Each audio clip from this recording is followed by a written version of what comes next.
안녕하세요. 오늘도 사연살롱을 찾아주셔서 감사합니다. 몇 달 전에 결혼해서 품절녀가 된 초짜 아줌마예요.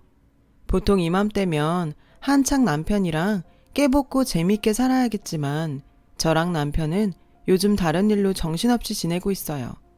곧 남편의 고향을 방문해야 하거든요. 매번 시댁에 갈 때마다 준비할 게 얼마나 많은지 진이 다 빠질 정도예요. 저희 시댁이 해외에 있기 때문이죠. 저는 외국인과 국제 결혼을 했거든요. 남편은 아프리카 대륙에 있는 케냐 사람이에요. 영화 라이언 킹의 배경이 된 나라, 드넓은 세렝게티 초원이 있는 바로 그 나라죠. 요즘은 그래도 덜하지만 아직도 밖에 나가면 어르신들은 남편에게 다가와서 한국엔 돈 벌러 왔냐고 묻곤 해요. 아프리카에 대한 편견 섞인 발언들을 하기도 하고요. 흑인들도 피부톤이 다 다른데 제 남편은 정말 검은색에 가까운 검은 톤이거든요. 누가 봐도 정말 아프리카 사람이죠. 그렇다 보니 바깥에 나가면 제 남편을 돌아보는 사람이 한두 명은 꼭 있어요. 몇몇 사람들은 인종차별적인 발언도 해요. 당사자도 아닌 제가 들어도 화가 나는 말이었지만 남편은 웃어넘기곤 했어요. 괜찮아. 그래도 나는 당신이랑 한국에 사는 게 행복하니까. 남편의 그런 모습을 보는 게 너무 안쓰러웠지만 그렇다고 제가 해줄 수 있는 게 아무것도 없었어요. 남편은 어릴 때부터 한국에 온 게 꿈이었대요. 그래서 학창 시절에 공부도 열심히 했다더라고요. 그래야 장학금을 받고 한국에서 공부를 할 수 있었으니까요. 그리고 남편의 꿈은 저와 제 가족과도 연관이 있어요. 지금부터 그 얘기를 해보려고 해요. 저는 한부모 가정에서 자랐어요. 엄마와 단 둘이 살았죠. 아빠가 있긴 했지만 실제로 아빠를 본 적은 없어요. 엄마는 종종 제게 아빠 사진을 보여주며 아빠 얘기를 해주었어요. 사진 속 아빠는 갓난아기였던 저를 안고 계셨어요. 너무 어릴 때라 기억은 안 나지만요. 어린 시절 친구들은 제게 너는 왜 아빠가 없냐고 묻곤 했어요. 솔직히 저도 그게 궁금했지만 그렇다고 엄마한테 물어보지는 않았어요. 아마도 저의 그런 질문이 엄마의 가슴을 아프게 만들 거라는 걸 본능적으로 알았던 것 같아요. 그러다 6살 때였나? 유치원에서 가족 얼굴 그리기를 했어요. 저는 엄마랑 단 둘이 있는 그림을 그렸죠. 어쨌거나 제 옆에 있는 가족은 엄마가 유일했으니까요. 그날 처음으로 엄마한테 물었어요. 왜 우리는 아빠랑 같이 안 사냐고요. 아빠는 왜 날 만나러 오지 않냐고 말이죠. 엄마는 당황한 표정으로 뜸을 들이다가 조용히 말을 꺼내셨어요. 연수야, 아빠는 조금 먼 곳에 계셔. 아빠는 의사라서 환자를 돌봐야 하거든. 지금은 아픈 사람들을 치료해주고 있고 치료가 다 끝나면 돌아오실 거야. 저는 엄마의 말을 철석같이 믿었어요. 엄마는 아빠가 하얀 가운을 입고 있는 사진도 보여주었어요. 사진 속 아빠는 정말 하얀 가운을 입고 웃고 계셨어요. 저는 그 사진을 유치원에 가지고 가서 친구들에게 자랑하며 보여주었어요. 비록 사진 속 아빠였지만 나에게도 아빠가 있다는 걸 알리고 싶었던 것 같아요. 유치원을 졸업하고 초등학교에 가서도 하얀 가운 입은 아빠의 모습이 담긴 사진을 늘 소중히 간직했어요. 누가 물어보면 사진을 보여주며 아빠는 먼 곳에서 일하고 있다고 얘기했어요. 어릴 땐 엄마 말만 믿고 아빠가 멋진 사람이라고 생각하며 살았지만 나이를 먹어갈수록 그 효과는 사라져갔어요. 오히려 제 스스로가 의문을 가지기 시작한 거예요. 엄마가 아빠 사진을 보여준 걸 보면 아빠가 있는 건 분명한데 아빠는 단 한 번도 전화를 하거나 편지조차 보내지 않았거든요. 마치 세상에 존재하지 않는 사람처럼요. 그 의문들은 사춘기가 되고서야 터지고 말았어요. 그때 엄마랑도 많이 다투었죠. 사소한 것에도 괜히 짜증이 났거든요. 그날도 엄마랑 싸우던 중이었어요. 저는 하지 말아야 할 말까지 해버렸어요. 엄마도 나한테 거짓말 했잖아. 나 아빠 있다는 거 거짓말이지? 지금까지 나 속인 거지? 엄마랑 할머니 할아버지가 거짓말하는 거잖아. 말해. 왜 말을 못해? 그 말을 들은 엄마는 놀란 얼굴로 그 자리에 굳어버리고 말았어요. 그리고는 떨리는 목소리로 말했죠. 너 어디서 그런 얘기를 들은 거야? 누가 너한테 아빠 없는 애라고 그래? 누가 그러긴 뭘 누가 그래. 누가 봐도 뻔한 거잖아. 증거라고는 고작 사진 몇 장이 다잖아. 그거 꾸미려고 들면 얼마든지 꾸며. 있다면 왜 내 앞에 안 나타나는데? 올 수 없다면 전화를 하든 것도 아니면 편지라도 한 장 쓸 수 있는 거잖아. 그런데 지금껏 아무것도 없었어. 아빠가 정말 존재한다면 내 앞에 안 나타날 리 없어. 없는 거야. 내 말 맞지? 저는 울면서 그렇게 말을 했고 엄마는 한동안 아무 말도 하지 못했어요. 그러다가 다가와 저를 안아주었어요. 뿌리치려고 했지만 엄마는 저를 단단히 끌어안고는 흐느껴 울었어요. 연수야, 사진 속 그 사람 네 아빠 맞아. 그리고 아빠가 너한테 연락하지 못하는 이유가 분명히 있을 거야. 엄마도 아빠 연락 못 받은 지 오래됐어. 그치만 엄만 아빠 믿어. 솔직히 놀랐어요. 그래도 엄마는 뭐라도 알고 있을 거라고 생각했거든요. 제게 아빠 얘기를 해준 사람은 엄마니까요. 그날 엄마랑 같이 껴안고 울면서 저는 사춘기의 터널을 빠져나왔어요. 그 후로 저는 아빠의 존재에 대해서 더 이상 의문을 가지지 않았어요. 제게 그렇게 말한 엄마의 목소리에서 확신을 느꼈거든요. 아빠가 죽지 않고 살아있다면 살면서 만날 수 있는 기회가 한 번은 찾아올 거라 생각하면서 열심히 살기로 다짐했어요. 제가 아는 아빠는 젊은 시절에 멈춰있는 사진 속 얼굴과 의사라는 직업뿐이었죠. 그래서 아빠처럼 의사가 되려고 공부를 열심히 했지만 적성면이나 체력면이나 저는 의사를 할 깜냥은 아니었어요. 그래서 적성이 맞는 학과를 고르다가 경영학과에 들어가게 되었어요. 국제 비즈니스 쪽 공부를 하려고요. 남들 못지않게 열심히 공부한 덕분에 교환학생으로 캐나다에서 1년 동안 공부를 할 수 있었어요. 대학을 졸업한 직후에 바로 취업을 할 수 있었고요. 제가 취업한 곳은 외국 계열 회사였어요. 첫 출근 날 엄마는 눈물을 글썽였어요. 아마도 아빠 없이 자란 제가 다른 집 아이들만큼 잘 자라준 것에 대한 고마움과 미안함 때문이라고 짐작해요. 당신 혼자 눈물로 키운 딸이 자라서 어엿한 직장인이 되었다는 것에 대한 뿌듯함일 수도 있고요. 당시 저는 아빠를 만날 수 있다는 생각은 가슴에 묻어둔 상태였어요. 아마도 영영 못 만나게 될지도 모른다는 생각을 하고 있었던 것 같아요. 막연한 기대를 품고 있다가 좌절하게 되는 일을 겪게 될까봐 지레 겁을 먹었던 탓인지도 모르죠. 그래서 일어나지 않을지도 모르는 일에 희망을 걸고 있기보다는 제 옆에 있는 엄마만 생각하기로 마음을 잡았어요. 엄마는 여자 몸으로 홀로 저를 온전히 키워낸 제 인생 최고의 부모님이니까요. 신입사원들이 다들 그렇듯 하루하루가 충격과 헛발질의 연속이었어요. 대학에서 배운 건 그저 활자일 뿐이었고 실전은 또 다른 강의의 시작 같았거든요. 그렇게 한 달을 버티며 보내자 드디어 급여 통장에 첫 월급이 들어왔어요. 저는 월급을 몽땅 찾아서 엄마한테 드렸어요. 처음에는 한사코 거절을 하던 엄마는 눈물을 글썽이며 받아주셨어요.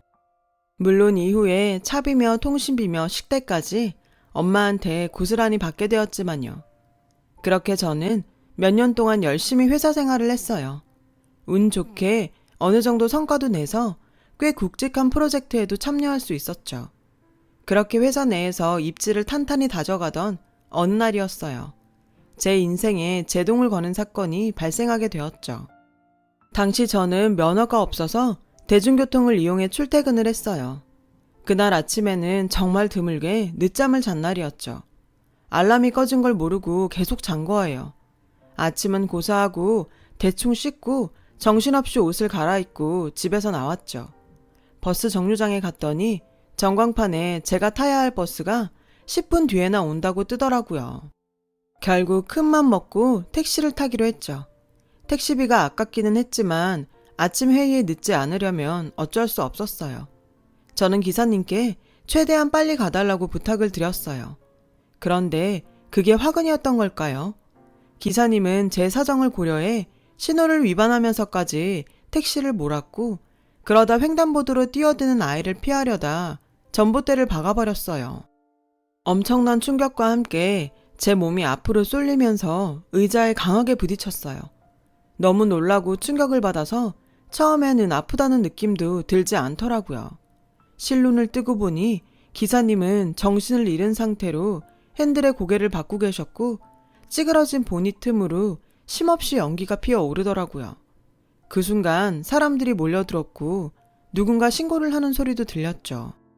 한 10분 정도 지나자 앰뷸런스 사이렌이 들려왔어요. 저는 그때까지도 의식은 있었어요. 구급대원들이 달려들어 기사님을 먼저 옮겨가고 제게 정신이 드냐고 묻더군요. 간신히 대답을 한 저는 들것에 실려 병원으로 옮겨졌어요. 병원 도착 전에 의식 잃으면 죽을 것 같아서 진짜 정신 똑바로 차리려고 했었어요. 그리고 응급실 자동문 열리고 들어가는 순간 의식을 잃고 말았죠. 그 순간 마지막으로 든 생각은 당연히 엄마였어요. 내가 이대로 죽으면 엄마한테 너무 죄송할 것 같더라고요. 저 하나 키우느라 희생하며 살아오신 엄마한테 고통을 주고 싶지 않았거든요. 효도는 못할 망정 부모에 앞서 세상을 떠나는 불효는 정말 하고 싶지 않았어요. 그래서 죽고 싶지 않다는 말을 되뇌었죠. 눈을 떠보니 하얀 천장이 보였고 고개를 살짝 드니 간호사가 다가왔어요. 정신이 드세요? 성함이 어떻게 되세요? 저는 힘겹게 제 이름을 말했어요. 수술 잘 끝났어요. 보호자 불러올게요. 그 말을 듣고 나니 제가 살았다는 실감이 나더라고요. 안도감에 취해 엄마를 기다리는데 제 머리 위로 누군가 불쑥 얼굴을 내밀더라고요. 하마터면 소리를 지를 뻔했어요. 제 머리 위 그 사람은 새까만 피부를 한 흑인이었거든요. 그 흑인은 새하얀 이빨이 드러나도록 환히 웃으며 말했어요. 괜찮아요. 수술은 잘 되었어요. 그리고 택시 기사님도 살아있으니 걱정 마세요. 아, 수제품은 전부 다 챙겨서 잘 보관하고 있으니까 일반 병실로 옮기면 찾아가세요. 너무나도 능숙한 한국어에 어안이 벙벙했어요. 물론 발음이 좀 어설프긴 했지만 대화를 나누는 데는 문제가 없는 수준이었죠. 그때 엄마 목소리가 들렸어요. 연수야! 울면서 달려온 엄마는 울어서 퉁퉁 부은 얼굴로 제 손을 덥석 잡고는 다행이라는 말을 연발하셨어요. 그리고는 다리에 힘이 풀리셨는지 휘청하시더라고요. 저는 애써 웃으며 걱정 말라고 말했어요. 수술도 잘 됐으니 금방 회복할 수 있을 거라고 말이죠. 제가 늦잠을 자는 바람에 기사님한테 과속을 부탁한 게 잘못이었다고요. 그제야 엄마는 온전히 엄마의 모습으로 돌아와 저를 나무라셨어요. 연수 너, 엄마 이렇게 걱정시킬 거야? 엄마가 너 때문에 마음을 놓을 수가 없어. 이래서는 너 시집도 못 보내겠다. 아휴, 죽다 살아났더니 얼굴 보자마자 벌써부터 시집 타령이야? 이제 취직했는데 결혼은 무슨. 혹시 우리 현숙 씨 머릿속엔 이미 손자 손녀까지 등장하고 있는 건 아니겠지? 그렇게 엄마랑 실없는 소리를 하며 웃고 떠들다 보니 내가 진짜 살았구나 하는 안도감이 몰려왔어요. 그런데 그 순간 엄마가 엄마야 하고 소리를 지르면서 몸을 웅크렸어요. 옆에 서 있던 흑인 의사 선생님을 보고 놀란 거였죠. 이내 민망했던지 엄마는 당황하며 I'm sorry를 연발하며 사과를 했어요. 흑인 의사 선생님이 기분 상했을까봐 걱정하셨던 거였죠. 그런데 그 순간 저와 엄마는 당황하고 말았어요. 바로 의사 선생님의 커다란 눈에서 눈물이 뚝뚝 떨어지고 있었거든요. 이게 울 정도의 일인가 싶기도 했지만 어쨌든 엄마의 실수가 분명했기에 저는 엄마를 손가락으로 찔렀어요. 어서 사과하라는 의미로요. 엄마는 연신 I'm sorry를 연발했죠. 결국 저까지 나서서 사과를 했고요. 선생님, 정말 죄송해요. 엄마가 저 때문에 놀란 상태에 갑자기 외국분까지 보셔서 당황했었나 봐요. 나쁜 의도로 그러신 건 아니에요. 그러자 의사 선생님은 그래서 온 게 아니라며 오히려 사과를 하더군요. 자기가 아는 사람 이름과 같아서 그 사람이 생각나 잠시 울컥했던 거라고요. 그러면서 저희 엄마를 보며 물었어요. 아주머니가 현숙이에요? 미세스 현숙? 엄마는 고개를 끄덕였어요. 제가 아는 미스터 민우의 아내도 현숙이에요. 그래서 눈물이 났어요. 그 순간 엄마는 눈이 동그랗게 커지더니 두 손으로 입을 틀어 막았어요. 그리고는 두 손을 파르르 떨었죠. 저는 이게 무슨 일인가 싶어서 엄마한테서 시선을 뗄 수가 없었어요. 엄마는 떨리는 목소리로 말했어요. 지금 민우라고 했어요? 당신이 어떻게 우리의 아빠 이름을 알아요? 어떻게 알아요? 그 사람 지금 어디 있어요? 엄마의 물음에 그 선생님은 잠시 말을 잇지 못하고 멍한 표정이 되었어요. 미스터 민우는 날 살려준 사람이에요. 그리고는 지갑을 꺼내 사진 한 장을 내밀었어요. 사진을 받아든 엄마는 사진을 보자마자 눈물을 흘리며 그대로 주저앉았어요. 그 모습을 본 간호사가 달려와 엄마를 일으켜 세우며 여기서 이러시면 안 된다고 데리고 나갔어요. 의사 선생님도 엄마를 뒤따라 나갔고요. 덩그러니 혼자 남은 저는 도대체 뭐가 어떻게 돌아가는 상황인지 애를 태울 수밖에 없었고요. 제가 사건의 전말을 들은 건 일반 병실로 이동한 뒤였어요. 엄마, 설명 좀 해봐. 어떻게 된 일이야? 이 선생님하고는 아는 사이야? 엄마는 선생님이 보여준 사진을 제게 보여주었어요. 사진 속에는 젊은 남자가 커다란 나무 아래서 환하게 웃고 있었어요. 그 사진은 바로 제가 어릴 때부터 수없이 봐왔던 아빠의 사진이었어요. 20대에 머물러 있는 아빠의 모습이요. 연수야, 아빠는 아프리카에서 선교활동을 하던 의사였는데 엄마랑은 봉사활동을 하다가 만났어. 너를 임신하기 전까지는 엄마도 아빠랑 같이 아프리카에 있었어. 거기서는 아무래도 아이를 낳는 게 힘들 것 같아서 너를 임신한 채 엄마만 한국으로 돌아온 거야. 아빠는 내가 태어나고도 아프리카에 머물면서 의료봉사를 했어. 한동안 한국과 아프리카를 오고 가며 생활을 했는데 거리도 멀고 항공료도 비싸서 자주 오지는 못했어. 한국에 있을 때만큼은 한순간도 연수 널 손에서 놓은 적이 없을 정도였어. 아프리카로 돌아가는 날이면 아빠는 널 아는 채 한참을 내 얼굴만 바라봤어. 출국장으로 들어가는 순간까지도 말이야. 그러다 네가 4살이 되었을 때 아빠랑 같이 일하던 선교사님이 혼자 한국으로 돌아오셨어. 그리고 그러시더라. 아빠가 있던 지역에서 부족한 내전이 일어났는데 그 싸움에 휘말려 아빠가 사고로 사망했다고 말이야.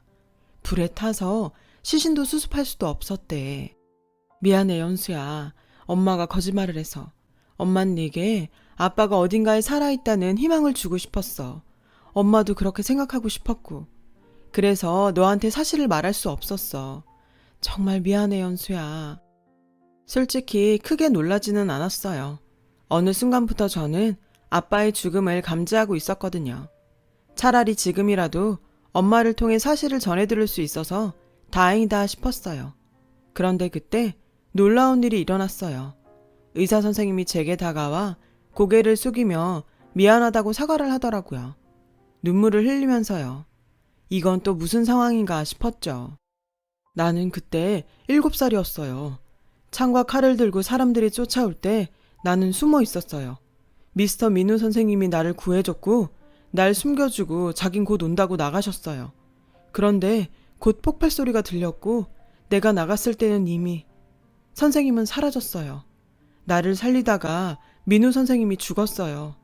나 때문이에요. 미안해요. 선생님은 어깨를 떨며 오열을 했어요.